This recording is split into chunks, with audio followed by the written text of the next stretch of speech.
নমস্কার বন্ধুরা, ডলি কিচেন চ্যানেলে আপনাদের সবাইকে স্বাগতম। আশা করি ভালো আছেন। আমি আজকে আম তেলের আচার করব। দেখুন আপনারা কিভাবে করি। আমটা আগে কেটে নিয়েছি, আপনাদের দেখানো হয় নাই। হলুদ লবণ মাখিয়ে রোদে শুকাতে দিয়েছি। শুকানো হয়ে গেছে, নিয়ে এসেছি। এখন আমটা আমি কিভাবে কি করি আপনারা দেখেন।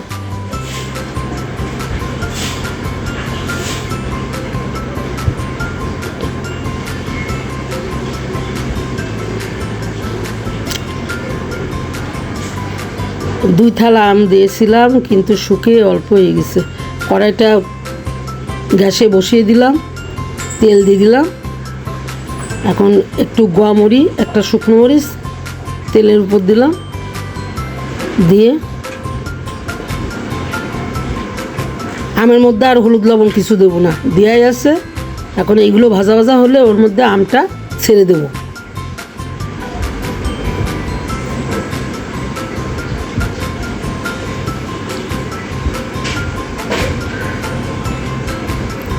এর মধ্যে এখন আমটা ছেড়ে দিলাম।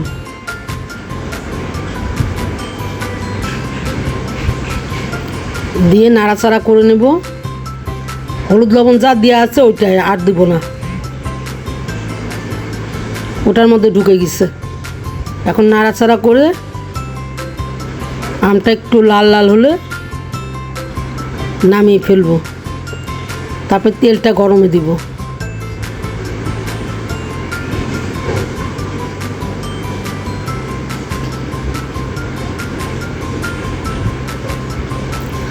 আমের আচার যত রোদে দেওয়া যায় ততই ভালো। যে কোনো আচারই রোদে দিতে পারলে পারে ভালো।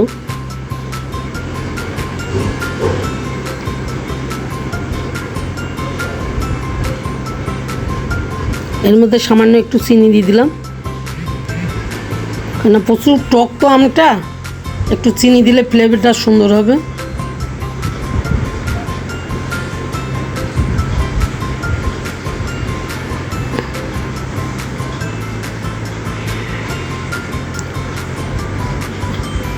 যে আমটা একটু নরম ভাব হয়ে গেছে, এখন থালি ঢেলে নিলাম। আমটা ঠান্ডা হোক, আমি তেলটা বসিয়ে দিই। তেলটা ফুটে গেলে, ঠান্ডা হলে তারপরে আমটা আমি মশলাই করে দিব। এখন তেল দিয়ে দিচ্ছে, সরিষার তেল।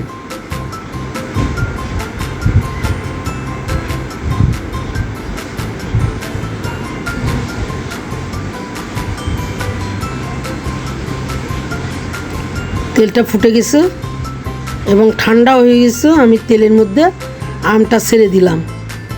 এখন মশলাগুলো দিয়ে আমটা নাড়াচাড়া করব।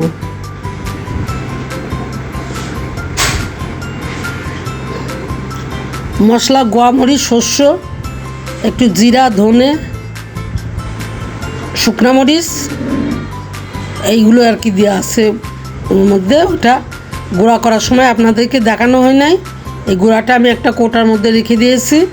গুঁড়াটা এখন আচারের মধ্যে ঢেলে দিচ্ছি। এটা আমার হাতে বানানোর গুঁড়া।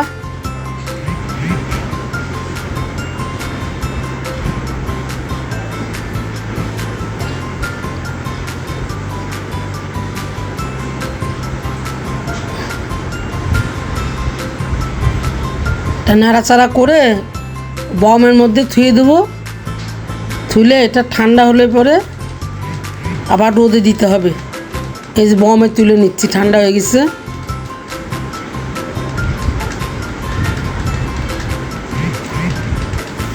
যত তেল দেওয়া যাবে আমের ইয়ের মধ্যে তত ভালো হবে। আমটা মজবে ভালো, খেতেও ভালো লাগবে। সারা বছরই খাওয়া যাবে আমটা।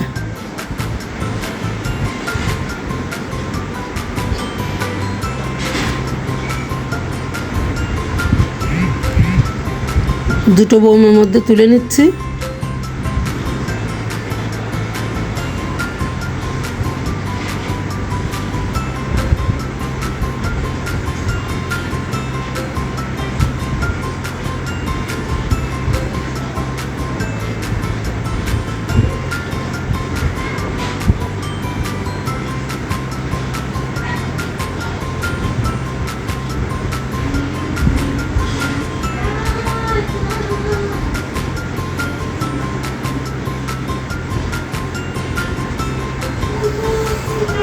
মশলাটার মধ্যে ঢুকে যাবে আস্তে আস্তে।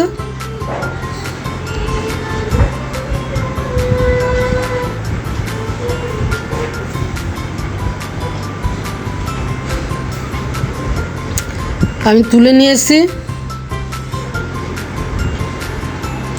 এখন মুটকিটা আটকে দিচ্ছি। ঠান্ডাতে কিছুক্ষণ রেখে দেবো, দিয়ে কালকে রোদে দেবো। এদের 2 বোম আচার আপনারা এভাবে বানাবেন।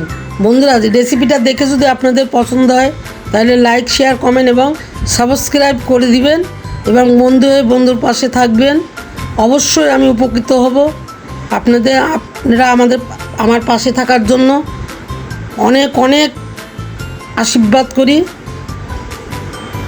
আপনারা ভালো থাকেন, সুস্থ থাকেন।